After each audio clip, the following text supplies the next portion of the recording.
Okay, so good morning, everyone. It is Tuesday, January the 21st, 2025. Of course, recording this relatively early in the morning. Let's just have a look and see a little bit what's going on. Obviously, we had the inauguration yesterday of Trump.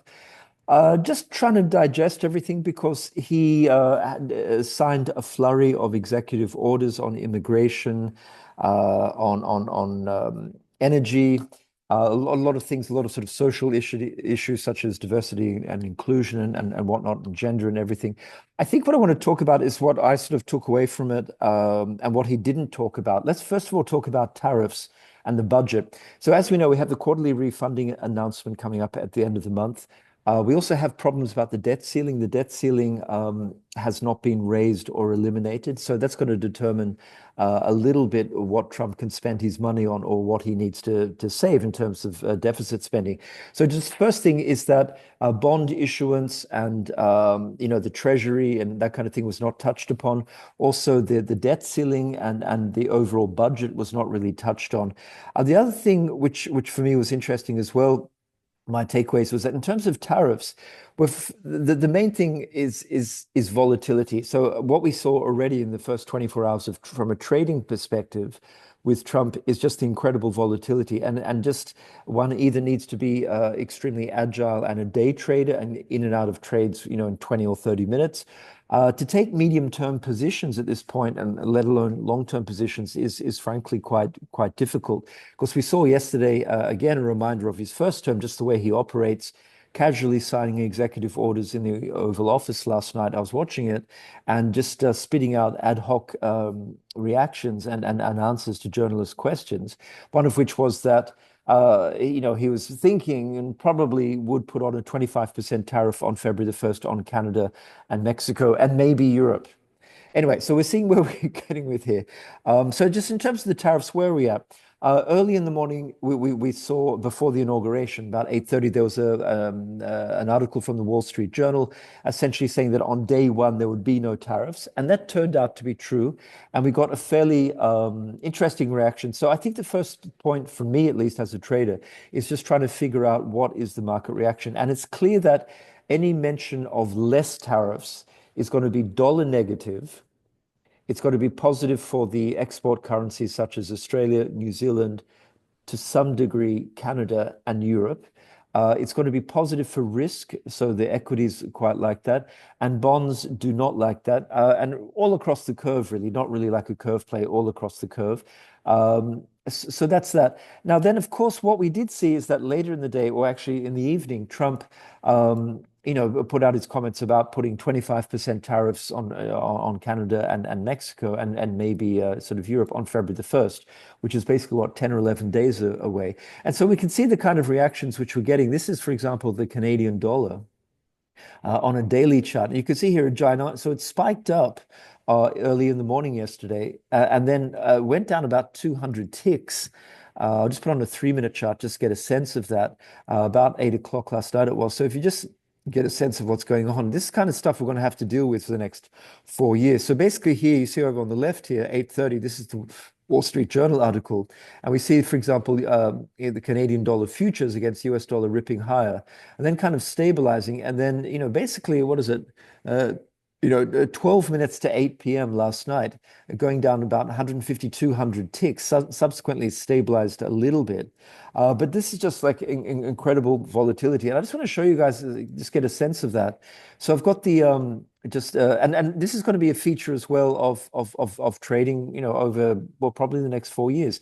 In volatility is going to be a key factor. So personally, what I'm focusing on, or one of the things I'm focusing on, is this idea of, how does one deal with these crazy tweets and whatnot? And I think, first of all, one needs to be, it's going to be difficult having outright positions unless they're very long term, probably more option structures. And, there has to be a way of trying to deal with incredible volatility. And volatility itself as a trading class, to be long gamma is probably going to be a pretty good strategy. So here's an example. For example, this is the 1 month at the money, sort of implied volatility for the Canadian dollar, a USD CAD. And you can see that, historically, if we go back, it's been a relatively low vol kind of currency, somewhere between 4.5 to 5%. But what you guys can see is that this is a daily chart. You can see that, if we start going back, once Trump got in, which is early November, you can see that really started to ramp up 5, 6, 7, even up to almost like 8.3%. So implied vol is very, very high. And we can also, another way of seeing that is got the futures here. I've got the options on futures, the option chain, again, for the Canadian dollar futures, just as an example. And you can see here at the money, we're trading. It costs about, this is like a 17-day, cost about 65 full ticks or 130 half ticks. But more to the point, you can see over here, the implied vol on this particular option, sort of basically at the money, this is at the money here, 47 delta or 54 delta. You can see it's 9.1, 9.3%. So the point is that volatility is expensive. Volatility, especially in FX, is really going through, well, I don't say going through the roof, but really sort of accelerating and making option structures quite expensive. So it pays, of course, to have like a spreads just to sort of receive a little bit of income. So that's the first really big takeaway, is just this incredible volatility. I mean, the other thing, so it does seem to me that Trump, in some shape or form, does want to put on some tariffs. I do believe this is a negotiating tactic, this very aggressive talk of 20 or 25%.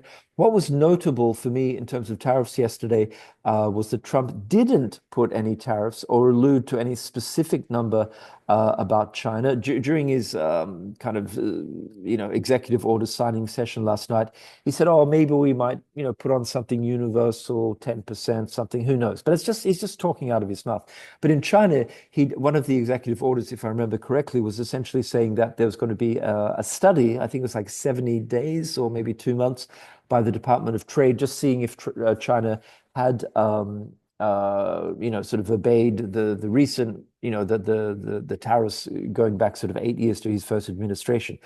Takeaway for that, I think, is that he wants to do a deal with China. He understands that he doesn't really want to overly antagonize China.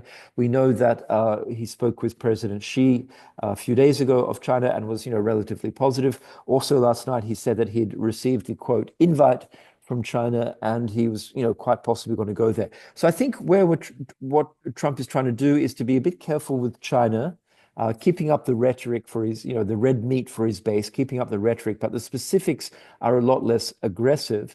And I think, in terms of Canada and Mexico, and to some degree Europe, I think there probably will be some tariffs, but, he's got to go in with a big stick and maybe not as much.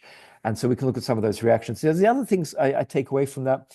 As you will have noticed if you watched the inauguration yesterday, that all of those very powerful and wealthy tech billionaires, the Jeff Bezos and Mark Zuckerberg, and obviously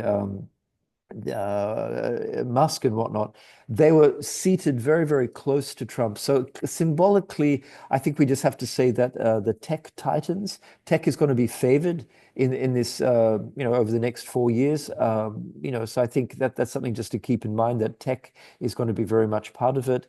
Social media. I don't know, is this a positive for the tech stocks, for NASDAQ? Probably too early to see, but definitely those tech titans are allying themselves with Trump, and it seems to be that Trump is allying himself to them. He didn't speak much about crypto yesterday. Interesting, no executive orders, or even in his inaugural speech, didn't really mention crypto. So that's something to keep in mind. Something which was definitely key, in which he signed a lot of executive orders and spoke about a lot, was energy.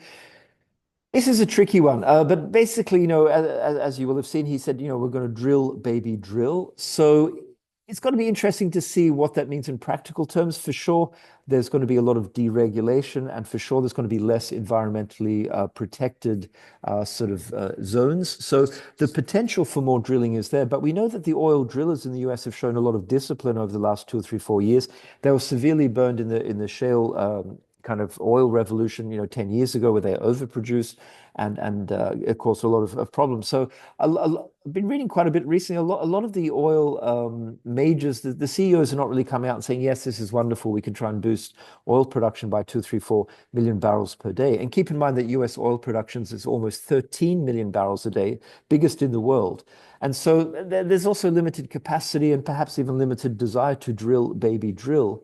So Trump's rhetoric, I'm just curious to see how this might play out, because if they do drill, baby, drill, that could actually put downward pressure on on oil prices, which is what Trump says he wants to kind of contain inflation. But of course, as the price goes down, oil producers in the US will actually produce less, and then the price will stabilize. On the other hand, if the drillers in the US decide that they don't actually want to drill too much more, and they're quite happy where the price of oil is at the moment, we probably won't get really a reduction in energy prices or inflation for that point, and an extra production in oil. So let's keep an eye on that one. The other thing as well, just in terms of immigration, Trump was very heavy on the rhetoric and signed a lot of, with a big flourish, a lot of sort of executive orders. Really, the way I want to look at that is in terms of sort of the labor force. The interesting thing is that actually Obama deported in 1 year 400,000 sort of illegal immigrants in the US. So that's Barack Obama, the liberal, and actually much more than Trump. And the point is that in terms of infrastructure and just actually deporting people, and I'm not even going to begin on the ethics of it, or the social problems potentially involved, and the conflict, and just the political problems. The reality is for Trump to deport a significant amount of workers is not that easy, and we shall see. I'm not saying he's not going to continue with a very heavy and inflammatory rhetoric, but on the ground, actually, deporting millions and millions of people is going to be difficult. Now, we'll have to see the numbers. If he does manage to do that, of course, that at the margin would be a little bit inflationary, less workers, especially for the low cost kind of jobs, the low wage kind of jobs, which a lot of these workers are doing. On the other hand, my personal view is that if that happens, it's going to be a lot of rhetoric, and probably will only affect inflation at the margin, possibly. So I don't know that that's such a big thing. And the final thing, of course, keeping in mind that the fact that I was talking about China, that he was relatively benign about China and not too aggressive. And he didn't really speak about Russia or anything like that, is just the cronyism, the cynical cronyism. We saw just before his inauguration the release of his meme coin, the Trump, and then of course Melania coin, and we're talking even about his children releasing, crypto coins, kind of shit coins, excuse the French. We'll see. So I guess the takeaway here is that, just from a sort of symbolic point of view, that the tech bros, the tech titans, are very much going to be a part of the Trump administration, it seems. And we also see there's going to be quite a lot of cronyism in the sense of, a fair degree of looseness and quite a lot of cynicism. Now, can we trade that? No, but it's just interesting to keep that in mind. Now, just in terms of the market reaction, just in terms of today, we don't have any particular data. We have the Bank of Japan coming up later in the year, later this week. What we do have today, we have earnings of Netflix is probably the biggest one. Just want to keep an eye on a couple of things here, guys. You see, for example, just having a look at the earnings here. So you see, we have Netflix this afternoon. We had 3M this morning, which looked kind of okay. D.R. Horton's, which is the major one of the major building of houses, upscale houses in the US. I just had a very quick look at the numbers. They seem to be okay. The EPS, I think, was higher than expected, and the estimate for the number of housing projects seems to be okay. And you've got to say, if workers, like construction workers, illegals are not deported, there should be plenty of workers still to go around. And of course, there's going to be a lot of rebuilding in the greater California, in the greater LA area. So interesting to keep on looking at house builders. That seems to me, to be fairly strong. We have United Airlines also this afternoon. Tomorrow we start getting some interesting ones. Halliburton Oil Services. That's going to be interesting just in the context of what Trump's saying about energy. And we'll look at the oil services ETF in a little bit. But that's probably the main ones for the next couple of days. Kinder Morgan is a pipeline company in P&G, of course. So that's some interesting ones there, but not any of the, I would say, like the massive ones. The other thing which I just want to keep an eye on here, guys, just in terms of market reaction, is just the positioning. Now, this is, of course, a few days out of date because the positioning only goes up to Friday, and here we are on Tuesday. I don't know if I mentioned that yesterday, but just keep in mind that we have the Canadian dollar, Aussie, New Zealand extremely stretched short. in sort of the bottom percentiles here, and we've got the US dollar stretched extremely long. What is interesting is that the euro still can go more or less either way, and we see that the Japanese yen and the pound, very much in neutral territory. Just in terms of the positioning for a couple of the commodities here, we see oil is pretty neutral. That can go up or down, so that's quite clean. Copper's clean. Gold, well, where's gold? Gold is stretched very, very long. I would say that gold, just looking at the chart, for me, if I were, a portfolio, sort of a massive sort of asset allocator, even though we have a strong US dollar and relatively high and high real yields and high nominal yields, you've got to say that gold is still underrepresented in most asset allocations, normally only just 1% or 2%. Even central banks, especially in the developed world, don't own a huge amount of gold. So I just think of this sort of geopolitically, risky moment, heightened risk. I mean, Trump yesterday did talk about, Panama again, and God knows what he has in mind. And what I thought was extraordinary, and I'll just grab a bit of tea here. I thought it was extraordinary that in his inaugural speech, which I've been listening to for, a couple of decades, Trump actually invoked the expression territorial expansion or something like that, expanding the territory of the US. That's an extraordinary statement in 2025 for a US president, to have colonialistic sort of aspirations. And it seems to me, I think he is actually serious about Panama and Greenland and who knows, maybe Canada. We'll see about that.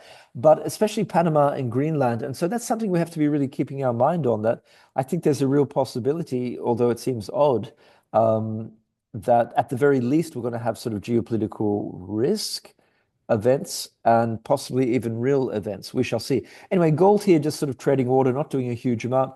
But as you guys can see, it's just in a sort of a sideways consolidation here, kind of coiling, trying to break out a little bit.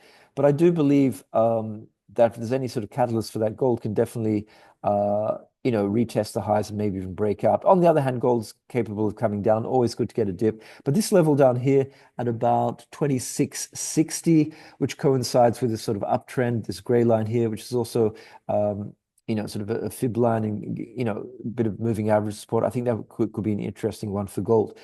Just let's have a quick look at a couple of other charts here, which I'm keeping my eye on. So we've got the ES here. Again, my initial thought last night was that, digesting everything, this is probably in theory good for stocks. I mean, at this point, we don't have enough information to really think about sort of where interest rates are going to be, or yields or bond issuance. We know that Trump is a deregulator. He doesn't like regulation. So that's, in theory, good for growth. On the other hand, the tariffs and other policies could be a negative for growth. But I just think in the short term here, and also looking at the chart here, I think that there's a possibility that the stocks, rally a little bit. We'll see if we, as we get more sort of policy decisions. But just keep in mind, guys, that any sort of positions, they're going to come with a pretty large dose of volatility. And just looking at a 3-minute chart here, we see again, going back to that Wall Street Journal article yesterday morning before the inauguration on the fact that there will be no tariffs on day one, the stocks like that. But then, boom, when he started talking about the imposition of tariffs, we go down pretty quickly. We go down, what's that? We go down, 110 basis points, and then kind of, sort of crawl our way back up. So God knows what's going to happen today. That's that. The other thing interested to look at is a lot of the currencies here. So we looked at CAD, which we saw, went up and then went down and is now under a little bit of pressure. And also just want to look at just a couple of other ones. If, for example, if we look at the Chinese offshore. So again, we see the US dollar last night on Trump's comments about tariffs is strengthening, then coming back and kind of grinding higher. But the US dollar weakening against the Chinese yuan on the sort of the no tariff. So we're going to have headline ping pong here. I think the way to look at this is to trade very technically, be looking at pretty serious Fibonacci retracements, playing things with option structures, probably spreads, option spreads, and waiting for good retracements. And the other thing as well, which I've noticed just in the first 24 hours, is the fact that we'll just look at the Mexican as well, just so I've got it up here. I think I've got it here somewhere. Yeah, you see Mexico, the Mexican peso, not at all enjoying Trump's tariff comments. But one thing we are seeing is that there's opportunities, at least for day traders, in and out day traders, for fading. I think really a way to look at this is to let's say you're not in a position, is to observe the 100 or 200 tick move. If you can get on that, great. But if you miss it, to really look at the headlines and to see if there's something substantive. Has something concrete and substantive change? Because Trump, I can tell you from the old days, from 2016 to 2020, he'll tweet out thought experiments, and there's often nothing substantive or concrete behind them. And so we saw that already with some of these currencies, with the equities, that there are opportunities, especially for day traders. If something goes down 200 ticks to a level, maybe you can fade it back up at least for 40 or 50, 60 ticks, something like that. Unless there is a clear and, as I said, substantive policy change with concrete results rather than just Trump musing out loud. So I'll leave it there, guys. I'm just going to keep on looking at things this morning. Keep an eye, obviously, for any headlines, any further executive orders. But really, the key ones which seem to be driving the moment at the moment is a bit more specific information about China and probably to some degree Canada and Mexico, and of course European tariffs as well. So that's it. I'll leave it there. No particular data, and we're in a central bank blackout because the Fed is in its blackout period until next week. Okay, thank you and take care.